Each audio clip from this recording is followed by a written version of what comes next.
Soeharto minta dalang pagar laut di Tangerang segera diungkap, tak perlu takut lawan oligarki. Dulunya ada abrasi, saya nggak mau debat itu. Jadi begini Mbak, kami ini sedang proses pembatalan sertifikat SHGB atas nama PT IAM dan beberapa SHGB, SHM-nya Pak individu-individu. Sebelum proses pembatalan itu, kita harus ngecek pertama adalah dokumen juridis. Kalau ngecek dokumen juridis itu kan bisa kita cek cukup di kantor. Nomor dua, kita ngecek prosedur. Kalau ngecek prosedur bisa cukup di kantor. Tapi yang terakhir itu adalah ngecek materialnya kayak apa. Nah ini saya cek materialnya, ini kondisinya begini, saudara-saudara bisa lihat sendiri kan materialnya kayak apa di sini. Nah ini namanya adalah cacat material. Bisa jadi yuridis sama prosedurnya betul, tapi ini material. Di sini saya tadi terjadi perbedaan pendapat. Pak Kades mengatakan ini empang, ya kan? Dulunya ada abrasi. Saya nggak mau debat itu, ya kan? Mau dulunya apa? Tapi yang paham kan orang lurah sini. Tapi kalau saya menggunakan aturan main aja, faktual materialnya nggak ada tanahnya. Nah, udah ini kan kamu lihat sini nggak kelihatan tanahnya kan? Nah karena nggak kelihatan tanahnya, daripada kita berdebat nggak penting. Mau ini dulunya empang, mau dulunya apa, faktanya hari ini nggak ada material tanahnya. Saya rasa nggak perlu, tanpa harus dikasih tahu, kita juga menekankan supaya kementerian tidak perlu takut dengan oligarki. Jadi kita beri waktulah Pak Menteri, mudah-mudahan secepat-cepatnya bisa terungkap siapa yang ada di balik semua ini. Dari kementerian, dari aparat masalahnya sudah selesai, bisa cepat selesai. Rasanya kita tidak perlu buat pansus, ya. Kita masih banyak hal-hal lain yang harus kita urusin, jadi kita tidak perlu buang-buang energi untuk sesuatu yang mungkin Pak Menteri, kementerian sudah bisa mengungkap secepatnya. Kenapa tiba-tiba yang mencabut itu adalah TNI Angkatan Laut? Kenapa tiba-tiba Presiden mengatakan 3 perintah yang very clear?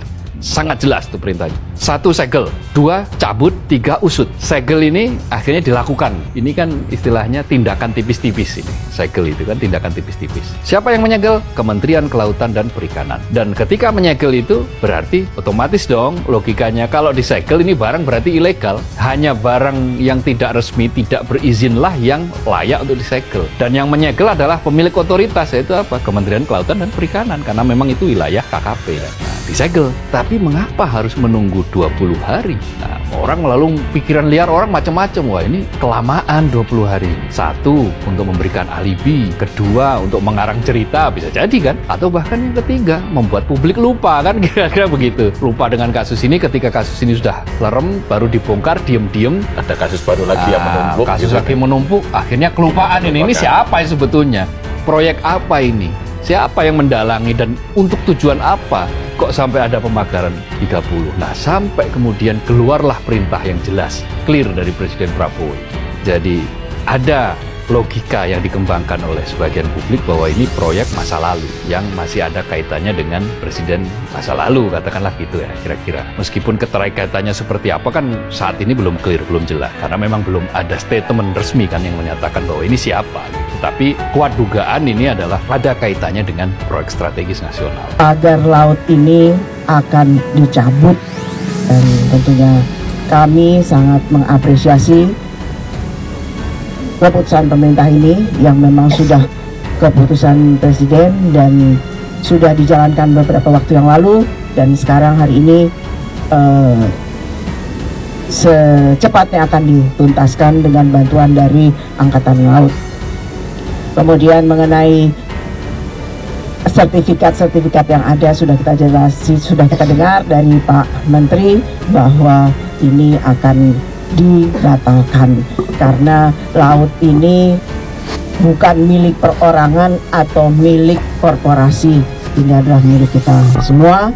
Jadi yang melanggar hukum, mengkapling-kaplingkan tanpa izin, tentunya kami dari DPR terutama Komisi 4 meminta untuk ini segera diselesaikan. HGB itu kan 2023, dan sekali lagi karena itu sudah keluar, saya masukkan 2024.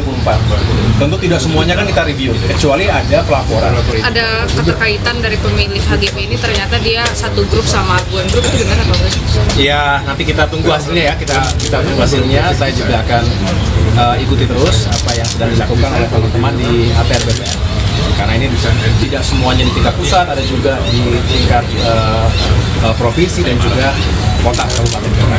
Ya Pak. Saya ini mantan penyidik ya, 36 tahun jadi polisi. Dikatakan pagar itu untuk mencari pelakunya. Nah sekarang udah sekian lama, siapa pelakunya? Belum ada Pak. Ya tanya aja kepada nelayan, Pak Kulit, Pak siapa itu, dia udah tahu pelakunya. Oh. Dia katakan yang borongnya itu ini namanya, yang bayarnya ini, yang ini kaitannya ke ini, yang ini kantornya di Jakarta Barat terkait dengan perusahaan apa tadi, Kongguan apa itu namanya? Ya. Nah, jadi artinya sebagai penyidik tidak sulit lah ini. Sebenarnya tidak susah. Alah. Kasihkan mungkin karena tidak lama. Mungkin Pak Susno karena ini penyelidikan di laut, kan di laut banyak angin. Jangan bisa masuk angin. Harus selam gitu dulu. Nah, lebih gampang lagi menyidik ini pidananya banyak sekali. Kalau KKP hanya terkait dengan izin. Baik. Kemudian sanksinya apa? Paling dicabut masalah izin administratif dan denda. Oke.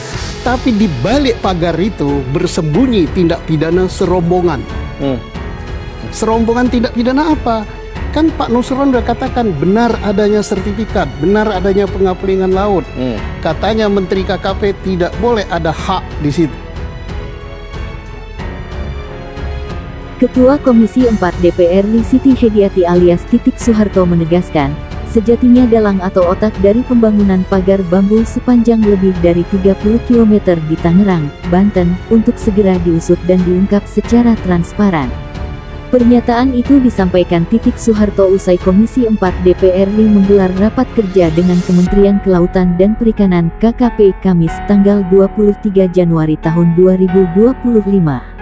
Kalau mencari tahu siapa di belakang ini, saya sih mau secepat-cepatnya, tadi saya juga minta secepat-cepatnya, kata Titik saat ditemui di depan ruang rapat Komisi 4 DPR RI, Kompleks Parlemen, Senayan, Jakarta. Hanya saja, Titik mengaku tugas terhadap pengungkapan itu tidak bisa diselesaikan satu kementerian saja. Karenanya, dia menilai wajar jika memang perlu diberikan tenggat waktu yang cukup agar pemerintah bisa mengungkap secara detail siapa sosok di balik pembangunan pagar laut tersebut. Tapi dari kementerian karena ini terkait dengan kementerian-kementerian atau lembaga-lembaga lain, jadi kita beri waktulah Pak Menteri, mudah-mudahan secepat-cepatnya bisa terungkap siapa yang ada di balik semua ini, ujar dia. Titik menegaskan sejatinya tidak ada yang perlu ditakuti pemerintah termasuk Kementerian Kelautan dan Perikanan dalam menangani perkara ini. Termasuk terhadap ancaman dari oligarki atau pemilik modal. Semua kementerian tidak perlu takut melawan oligarki, karena kita DPR sebagai wakil rakyat kementerian juga menjalankan tugasnya juga untuk melaksanakan kepentingan rakyat juga, jadi saya rasa tak perlu, kata dia. Dirinya memastikan kalau DPR RI sebagai mitra kerja dari pemerintah dan juga lembaga, akan melakukan tugas dan fungsinya sebagai pihak yang membackup kerja dari kementerian dan lembaga. Tanpa harus dikasih tahu, kita juga menekankan supaya kementerian tidak perlu takut dengan oligarki karena kami dari DPR ada di belakang kementerian, ucap dia.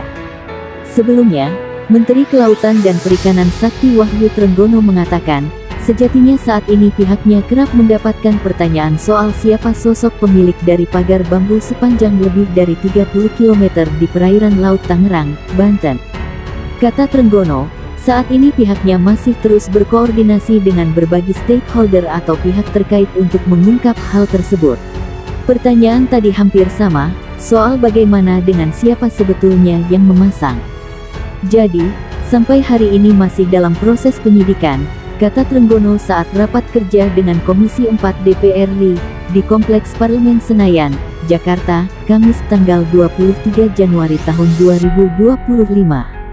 Meski begitu, kata dia, bukan tidak mungkin kalau pihaknya sudah memiliki petunjuk terhadap sosok di balik munculnya pagar bambu itu. Hanya saja, Trenggono menyatakan, dalam mengungkap sosok tersebut perlu adanya pemanggilan untuk dapat memastikan keterangan.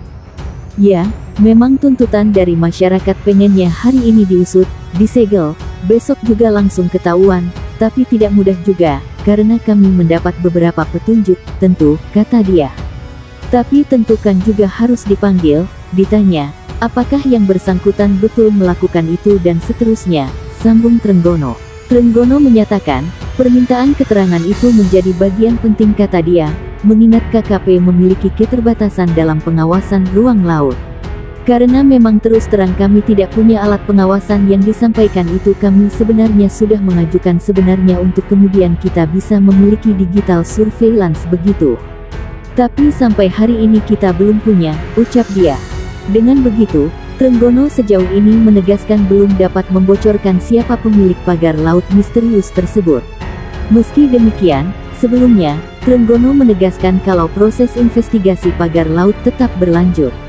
Sebagai solusi penyelesaian permasalahan tindak lanjut yang akan dilakukan Kementerian KKP adalah melanjutkan proses investigasi dan pemeriksaan terhadap pembangunan pagar laut yang telah dilakukan penyegelan oleh Polsus KKP sesuai dengan peraturan yang berlaku, kata Trenggono. Selain itu, Trenggono memastikan pihaknya bakal berkoordinasi dengan stakeholder terkait untuk mengendalikan pemanfaatan ruang laut. Konsolidasi dan koordinasi dengan kementerian, lembaga dan pemerintah daerah untuk pengendalian pemanfaatan ruang laut secara nasional mengacu kepada peraturan perundang-undangan yang berlaku, ucapnya. Pagar bambu bakal dijadikan barang bukti. Pagar laut sepanjang 30,16 km di pesisir Kabupaten Tangerang kembali dibongkar pada Rabu tanggal 22 Januari tahun 2025. Sedikitnya, 1.500 nelayan turut andil dalam pembongkaran pagar laut, mulai dari Tanjung Pasir, Teluk Naga, hingga Pulau Cangkir, Kecamatan Kronjo. Kementerian Kelautan dan Perikanan, Sakti Wahyu Trenggono menegaskan, bambu bekas pagar laut itu akan dijadikan alat bukti penyelidikan. Selain itu, Trenggono menuturkan pagar bambu tersebut juga bisa dimanfaatkan nelayan untuk budidaya kerang hijau. Kemudian tadi yang bambu, ya bambunya juga akan dijadikan sebagai barang bukti, lalu kemudian juga bisa jadi itu bisa dimanfaatkan oleh nelayan untuk penangkaran kerang hijau, katanya kepada wartawan, Kamis tanggal 23 Januari tahun 2025. Di samping itu, Trenggono juga mengatakan pihaknya telah memanggil kelompok nelayan yang telah memasang pagar laut. Meski demikian, dia mengaku belum dapat membeberkan hasilnya, lantaran proses penyelidikan masih berlanjut hingga kini. Pemanggilan terhadap sekelompok nelayan yang katanya memasang sudah kita panggil kemarin pukul 9 waktu Indonesia Barat. Mereka yang dipanggil itu karena mengatakan mewakili dari kelompok yang memasang, ya, kata Trenggono. Yang pasti ini masih dalam proses terus penyidikan, mudah-mudahan sesegera mungkin, tambahnya. Tak hanya itu, Trenggono mengatakan, pihaknya bakal melakukan pemrosesan hukum terhadap pelaku pemasangan pagar laut dari bambu di pesisir Kabupaten Tangerang. Trenggono memastikan pembongkaran pagar-pagar laut ini bertujuan untuk membela nelayan, agar mereka dapat kembali berlayar seperti sedia kala. Jadi dari sisi hukum tentu kita terus melakukan proses, dan kemudian nanti kami juga akan melaporkan kepada DPR Komisi 4, sehingga nanti di dalam laporan kami juga lebih mudah untuk menyampaikannya, kata dia.